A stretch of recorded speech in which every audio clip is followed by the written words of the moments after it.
Assault on New Phyrexia, Episode 5, Inevitable Resolution. A Magic the Gathering story by Seanan McGuire.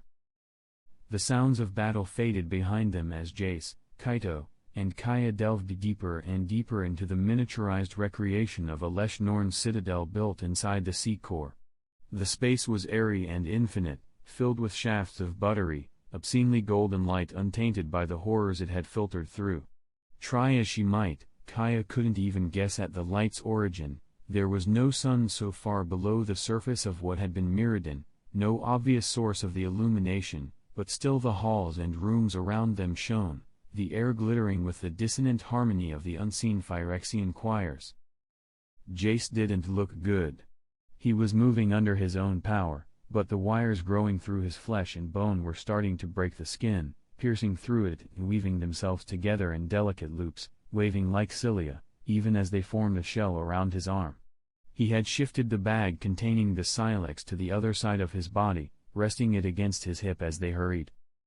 Kaya thought the worst sign was the fact that he was letting them see how far gone he was, rather than casting a soothing illusion over himself. He was like a cat that way. Jace never wanted anyone to see when he was hurt, preferring to mask the damage and present himself as perfectly fine. And now, he was walking wounded. But then, they all were, in their own ways.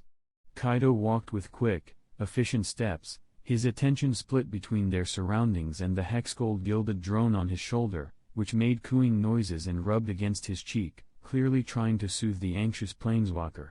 Kaya might have cracked a joke about needing a teddy bear to cope with the stress of battle, but honestly, she wished she'd brought a friend with her.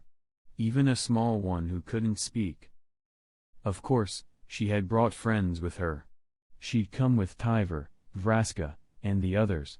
And now here she was, moving through enemy territory with a stranger and a dead man, to help detonate a bomb that could murder countless strangers. The Phyrexian threat was very real, and worse than she had feared.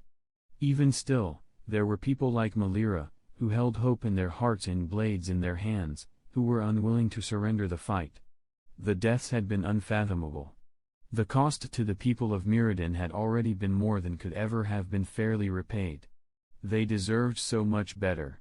Kaya knew, without question, that the multiverse had no glorious architect, no kindly divinity making sweeping decisions about how things would play out, because no architect with a hint of kindness in their heart would have done such a thing to the innocents of Mirrodin. Even if someone were to argue that Phyrexia had as much right to exist as the rest of them, the fact was that the machine contagion was parasitic at best, predatory at worst. A multiverse which contained Phyrexia would inevitably become Phyrexia, consumed by their terrible one.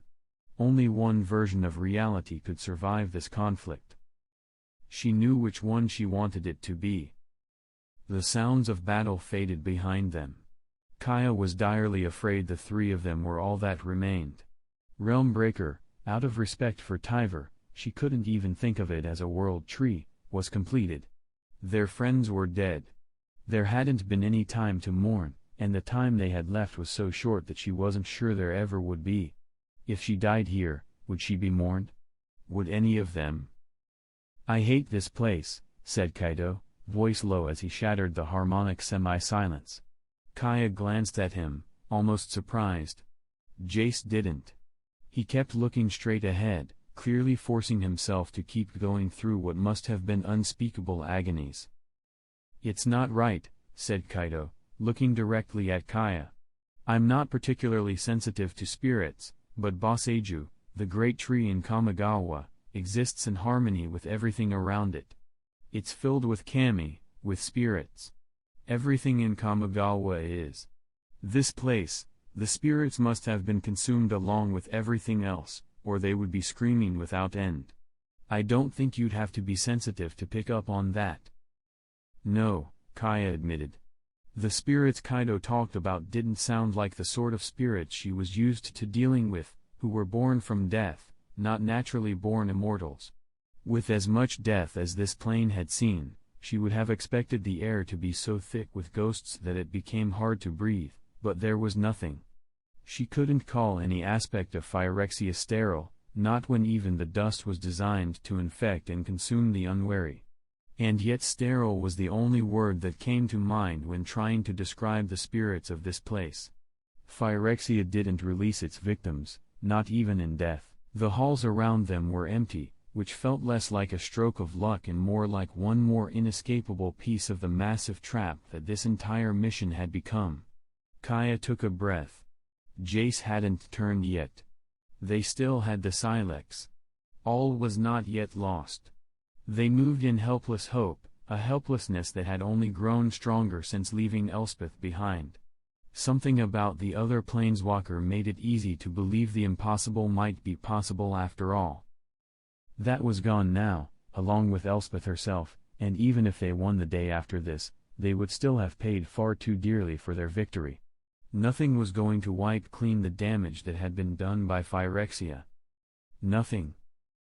The ceiling above them gave way to clear panels, like the wings of some great slumbering fly, translucent and organic and, like so much else in this terrible place, oddly, vitally alive, split by slightly darker veins that pulsed with glistening oil. Damaging the skylight would shower them in infection. Through the panels, they could see bridges of red sinew leading to the great invasion ships, endless ranks of Phyrexian warriors in the red and white of Elesh Norn's faction filing into the increasingly gravid holds of the waiting vessels. They were pregnant with Phyrexia, ready to spread this terrible seed throughout the multiverse. Red mist drifted down from the ships as they prepared for launch, adding a bloody cast to the skylights. The clear membrane absorbed the red particulates, cleansing itself every few seconds only to be smeared once again, an endless cycle of recovery and besmirchment. Kaya shuddered. "This is a dead end," muttered Jace, darkly. "We're going to have to go back and try another direction." Voice soft, Kaido said, "I don't think so. Kaya, Jace, over here." They moved toward the lithe ninja, joining him around the hole in the floor. It looked like it was meant to be the entrance to a stairway, only someone had forgotten to construct the stairs. Instead, a roughly 10-foot drop led to a hovering disc of polished white metal, distinguished from the floor on which they stood by the absence of walls around it. The hole was echoed by a larger hole in the disc below, exposing Realmbreaker's trunk as it vanished into mist marbled with lightning. This was as close as they were going to come to the core root of the tree. "This is a plane designed for falling through," said Kaya, trying to make it sound light, as she phased herself intangible and dropped to the disc below. The smell of ozone, mycosynth, and what seemed like a horrible perversion of sweet Kaldheim air addressed her nose as soon as she landed, and she shuddered again, moving to position herself beneath the hole. "Come on," she said, positioning herself to catch Jace when he dropped through. "Let's get this done." Kaido eased Jason to a sitting position at the edge of the hole. The exhausted telepath slumped, still clutching the Silex, legs dangling like a child preparing to jump off a swing. When he finally pushed off the edge, Kaido stabilizing him the whole time, Kaya had a brief, shameful flash of wanting to step out of the way and just let him fall. He was already lost, she was inviting a monster into a bolt hole from which there was no escaping. But she held her place, and when he fell into her arms, she managed not to cringe away from the wires on his arms. She couldn't stop herself from phasing as they nuzzled at her flesh, already carrying the Phyrexian need to spread the infection, and Jace looked at her with understanding, even as he stumbled to catch his balance. "It's almost over," he said, voice echoing inside her head without passing through her ears. Privately, Kaya doubted that, and to Jace's credit, he allowed her to have her doubts without commenting on them. He moved to unpack the Silex, revealing it to the Phyrexian air for the first time. Kaya took a step back. Kaido, who had dropped down unnoticed by either one of them, took a step forward, stopping only when Kaya grabbed his arm. "Let him have his space," she said. "This is delicate." "Are you sure it's safe for us to be this close?" asked Kaido. "Urza detonated the first one in his lap, and he lived," said Kaya. "We'll be fine. Probably. Assuming the plane survived." Assuming the shockwave traveling up the tree didn't rip New Phyrexia apart from core to crust. It might still send the last of the Mirrans to oblivion, and all the planeswalkers still on this plane with them. If Nahiri survived her fall and was clinging to who she had always been, she would be blotted out in an instant by the blast. So would Elspeth, and Tyver, and all the others. Even Kaya couldn't even form the shape of her own name in her thoughts. She had spent years dancing among the ghosts.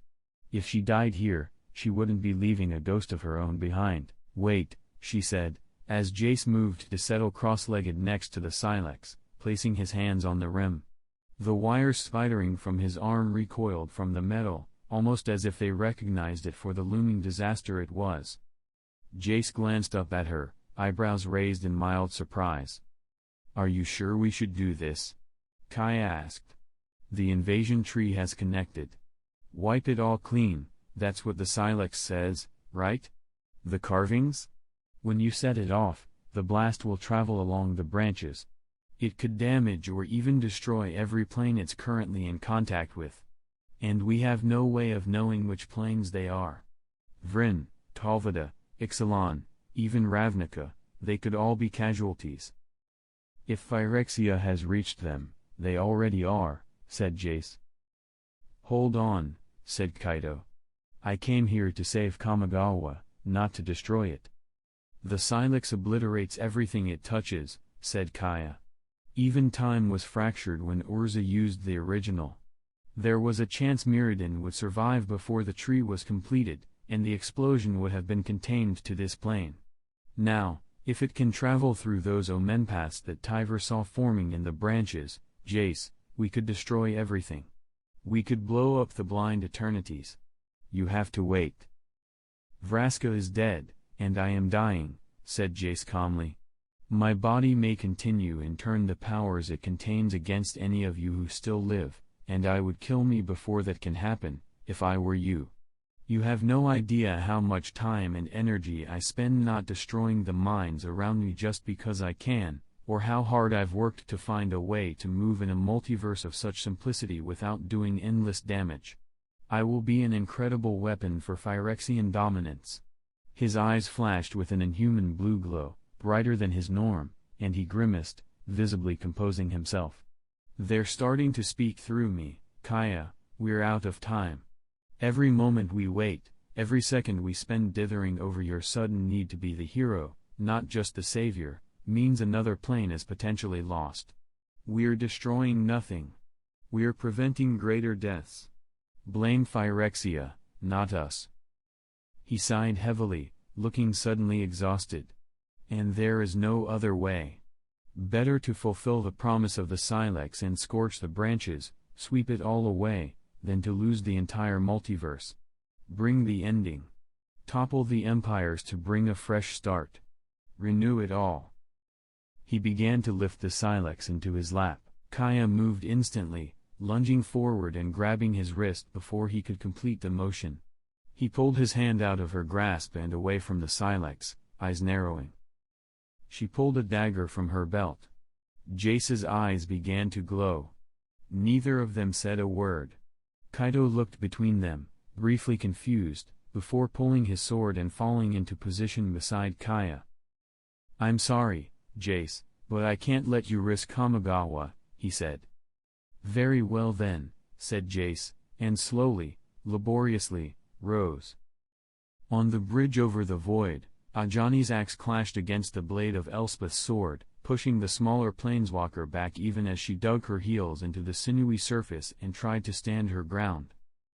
"You can't defeat me, young one," said Ajani, voice unnaturally calm and level. He spoke to her like she was a child who had tried to steal one too many sweets, who needed to be talked out of some unhealthy desire. His tone carried only affection and genuine concern under the calm, and if he had sounded any less like himself, Elspeth might have been able to bring her blade around and undercut his ankles, sending him toppling into the depths. "It's useless to try. Join us. We are the inevitable. We are the ideal. We are one, and once you come to be one with us, we'll be stronger in a way you could never have dreamt while you lived in flawed, imperfect flesh." Never, managed Elspeth, her defiance sounding weak to her own ears. Ajani, if you can hear me, I'm sorry.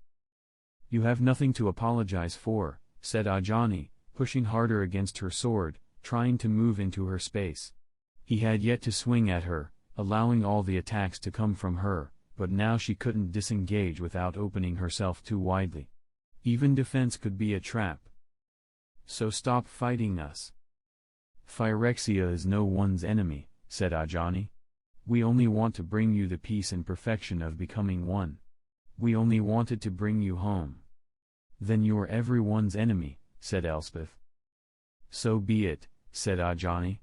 You do not need to be alive to join Phyrexia. Ajani finally attacked, swinging his axe in a brutal arc accompanied by a blast of destructive magical force that narrowly missed Elspeth's head, digging a chunk out of the bridge behind her. She spun around, slashing at his knees, only for him to leap nimbly out of the way, moving with a speed that made her breath catch in her throat. The battle had already been joined. Now, it began in earnest. Not far from Elspeth and Ajani, Tyver used his blades to keep the twin barbs of Tybalt's tails at bay, holding the almost bestial planeswalker as far back as he could. Tyver's skin was still metallic and gleaming, his entire body having converted into glimmervoid metal for the sliver of protection it could offer him against the glistening oil that dripped like venom from Tybalt's body. "Little prince," hissed Tybalt, a vicious smile on his distorted face. "Little pretender, little would-be hero, there will be no sagas in your name. If your legend survives this day, it will be a tale of failure. The saga of a man chosen by a greatness he could never have been worthy of. How does it feel to be the last prince of Kaldheim?" "You're not the god of lies," snarled Tyver, bringing up his arm to block one of Tybalt's tails. "Even so, nothing you say can be trusted." "Perhaps not, but you're too stupid to understand when you should be afraid," said Tybalt, whipping one tail away from Tyver's hold and stabbing it toward the other man, barb glancing off the metal of Tyver's shoulder. Tyver hissed in pain, and Tybalt hissed in pleasure, the two men united for the first and perhaps only time in their acquaintance. "Pain, yes," said Tybalt, with great satisfaction. "You may be resistant to my charms, but that's only because your head is too empty to understand when you should doubt your convictions. Not everyone is so devoid of concern." He looked away from Tyver, the ultimate insult in the middle of a battle, and directed a terrible, thin-lipped smile at Elspeth as she struggled against her former mentor. "Doubt," said Tybalt, oily smoke beginning to leak out the corners of his mouth. "The greatest weapon of them all." Elspeth staggered as she blocked Ajani's latest blow, barely keeping her footing. A wave of misery and doubt washed over her. This was her fault. Ajani wouldn't have been infected if she'd been paying closer attention, if she'd been a better student, if she'd been less distracted by her own problems, if she'd been strong enough to save Mirrodin in the first place, rather than allowing it to fall to Phyrexia. If she'd been a better person, none of this would have happened. If she had only fought her way down to the furnace layer faster, they would have reached the tree before it could connect, found Vraska before she could be completed, saved so many others, saved them all. This was all down to her. Ajani's next blow knocked the weapon from her hands, and Elspeth backed away, palms out, trying to ward him off. She couldn't even beg, not with the misery weighing her down. Tybalt laughed, stabbing again and again at Tyver, who staggered under the blows, horrified by the sight of Elspeth in retreat. Seeing her losing her faith in the fight, it felt as if all hope was lost. Kaya lunged for Jace, or rather, for the space where Jace should have been, and stumbled through the empty air of the telepath's projected image, the false Jace splitting like fog and dissipating. "Kaya, please," he said. "We're planeswalkers. That means we owe a debt to something greater than ourselves, even when it isn't convenient, or ideal. We came here to save the multiverse. Detonating the Silex might destroy a dozen planes. It might also just shake them a little. Either way, the rest will live. The multiverse isn't dying, you heartless," Kaya caught herself, taking a deep breath. The Jace she had always known was meticulous about the privacy of the minds around him, keeping his telepathy under tight control. He would never have gone looking for her deepest fears, nor thrown her weaknesses in her face like that. Even when he'd sparred with Nahiri, he'd been careful to avoid saying anything that would imply awareness of her thoughts. She couldn't know that he was reading her, but it certainly felt as if he were, and she didn't like it one bit. She narrowed her eyes. He had positioned himself between her and the Silex, his slight figure presenting little barrier. And then, abruptly, there were three of him, and none were the original. Kaya's physical form flashed translucent purple as she phased slightly out of touch with the rest of the plane. She couldn't detect thoughts, not the way Jace could, but she could detect spirit energy, and two of the Jaces didn't have spirits. They weren't real. Only the third, the one farthest from her current location, actually existed. She turned toward Kaito. "That one," she snapped, gesturing toward the Jace in question. "Stop him." Kaito didn't need to be told twice. Producing a handful of shuriken from inside his shirt, he flung them at the true Jace, his telekinesis catching them and driving them straight and true toward their target. He had aimed to stop, not to slaughter, and as the projectiles found the flesh of Jace's injured arm, the two false images flickered and died. Kaya shoved her dagger into its sheath, stalking toward the true Jace, and the Silex. "Wait," said his voice. "Please." Kaya stopped, eyes narrowed, glaring at the real Jace. He looked back, pale and wan and younger than she had ever realized he was. He looked less like an all-powerful planeswalker, and more like a man on the verge of collapse. The waving wires on his arm, which were, she finally saw, surprisingly like the tendrils of Vraska's hair and their sinuous curves and languid waving strands, had started to light up at their tips, like their eyes were opening, even as they wove their basket-like lattice more and more tightly around his arm. Soon, they would cut off all circulation, if they hadn't done so already. Kaito's shuriken had severed several of the strands, leaving them to writhe and die on the floor, and cut shallow, bloodless lines into Jace's skin. The speed of Phyrexian completion was a nightmare the likes of which Kaya had never considered, and she wanted nothing more than to wake from it. "We have to do this," he said. "No, you have to do this," said Kaya. "We have to preserve the multiverse. All the planes Phyrexia hasn't touched are connected to the blind eternities as well, just like this damned tree. We blow it up now, we could wipe out everything." "The Emperor," said Kaito, sounding horrified. "Any planeswalker currently in transit," said Kaya. "All of us. I won't let you do this." She lunged for the Silex, grabbing it with both hands. "It's over, Jace. You lose. We all lose." Elspeth fell back another step, unable to stand her ground against the waves of despair and doubt washing off Tybalt. She had failed, they had all failed. Ajani was lost, and Ukapena was lost, and she was lost. This was how it ended. This had always been how it ended. She had been in denial to think she could do anything to stop it. The doubt ripped at her, tearing away the veils of virtue and compassion that she had worked so hard for so long to construct, until the core of Elspeth Tyrell was exposed. The child who had defied Elesh Norn on a plane without any prayer of hope, who had been able to stay unbroken before Phyrexian horrors.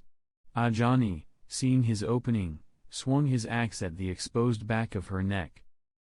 Elspeth's sword blocked the blow, unexpectedly raised between them. He paused, blinking in surprise, only to realize that the look in her eyes was that of a cornered, feral creature. Not far away, Tybalt laughed. "Oh, the pretty do-gooder fights back, does she? A pity you didn't find her sooner, Prince of Foolishness. She might have been sufficiently useless to sit beside you. Although your brother would only have snatched her away as he does everything else worth having. You could have been great without him." Tyver snarled. When Tybalt stabbed the barbs of his tail at him again, he dropped one of his daggers and grabbed the offending appendage directly behind the stinger, bending it backward even as the glimmer-void metal that covered Tyver's own body began to flow out, sweeping across Tybalt's flesh as the transmutation spread to take him, almost Phyrexian in its own way. Tybalt hissed, trying to pull free. Tyver didn't let him go. The glimmer void metal spread out to cover more and more of Tybalt's body. The flesh that had yet to be transmuted seemed almost to pull away, trying to flee the toxic change. "What are you doing?" Tybalt demanded, in clear alarm. "My magic suppresses whatever it engulfs," said Tyver, and smiled, baring metal teeth like a threat. "Your doubt can't touch what it can't reach." Indeed, Elspeth's stance grew in confidence by the moment, until two things happened. The glimmer void metal swallowed the last of Tybalt's flesh, and a pulse of hope strong enough that it felt like it should have burned the infection entirely from Phyrexia, like it should have lit up the blind eternities, surged from her body. "Doubt is nothing," said Elspeth. "Doubt doesn't change what's right. I will not join your one. Neither will anyone else." White light blasted outward from her blade, sending Ajani rocking back on his heels. She stood, falling into an offensive position. The fight wasn't over yet. Ajani cried out and staggered. Elspeth slammed the hilt of her sword down across the back of his neck, driving him to the ground. The axe tumbled from Ajani's suddenly nerveless fingers as he slipped from consciousness. Eyes wild, Elspeth turned toward Tyver and the struggling Tybalt. Tyver shook his head. "I can handle this devil," he said. "He owes me a death for what he did to my plane. Go. Find the others. I'll be fine." The glimmer void metal was fading from his skin, and from Tybalt's as well, as the well of Tyver's magic neared the point of running dry. Tybalt stabbed at him with his free tail, and Tyver grabbed that one as well, bending them both backward with a strained grunt. Realizing what he was about to do, Tybalt tried to jerk away. The last thing Elspeth saw before she ran off the bridge, following the trail the others had taken, was Tyver driving the twin barbs of Tybalt's tail into the space that should have held the Phyrexian's heart. Tybalt screamed, high and agonized, and was still screaming as Tyver shoved him from the bridge. There was a sickening crunch as Tybalt slammed into the bridge below, followed by silence. Elspeth ran. Kaya grabbed the silex, relaxing at the solidity of it before she dismissed her phase and turned solid once more, only for the silex to dissolve in her hands like mist. She had fallen for another of Jace's illusions. "Kaya!" shouted Kaido. She spun to face Jace just in time to see the wires spidering across his face, eyes glowing a brighter blue than ever before. "No," she gasped. Jace, face grim, looked at her across the rim of the real silex, still held in his hands, and replied, quietly, "Yes. Kaya, I'm sorry. Kaido, I'm sorry. Everyone," and there he chuckled, dry and dark and unamused, "I'm so sorry." He disappeared, shielded from view by his own magic. On the other side of the illusion, Jace ran his thumbnail across his forehead, almost amazed by how quickly the skin parted, although what dripped from the wound into the silex wasn't blood, not exactly. He sighed. So much lost. So much left to lose. With an almost physical effort that caused him to flicker into momentary visibility, he forced his grief and fury into the bowl. Not only his grief, the suffering and sorrow-drenched agony of all Mirrodin. Regret for the multiverse. The love of Vraska. It poured into the silex like the finest honey, so thick and pure he could almost see it. The words didn't matter. Jace knew that, but they felt right anyway. Orza had said them so long ago. Teferi had seen it, and Kaya through him, and Jace through her. An unbroken line, then to now. One end, to another. Wipe the land clear. Bring the ending, he murmured. "I'm sorry." His voice echoed in the enclosed space, impossibly loud, as light bloomed inside the bowl of the silex, crawling upward like a living thing, nearing the rim. Kaya cried out, fear and despair, as Kaido moved to put himself between the blossoming light and the other planeswalker. Neither of them saw Elspeth drop through the hole in the ceiling and race across the room toward Jace. Jace turned to face her, his eyes ablaze with merciless blue light. Somehow, in that moment, she understood everything, what Jace had resolved to do, what was about to happen not just to Mirrodin but to the multiverse itself. Elspeth saw, with perfect clarity, what needed to be done. She didn't hesitate. In a single convulsive motion, she drove her blade through Jace and shoved him aside, letting his body take the sword with him as he fell and grabbing the Silex in her own hands. She had time to glance at Kaya and Kaido as light crested over the lip of the Silex and a sharp crack echoed through the room, marking her disappearance. The Silex went with her, bound for some unknown destination, some point beyond the blind eternities.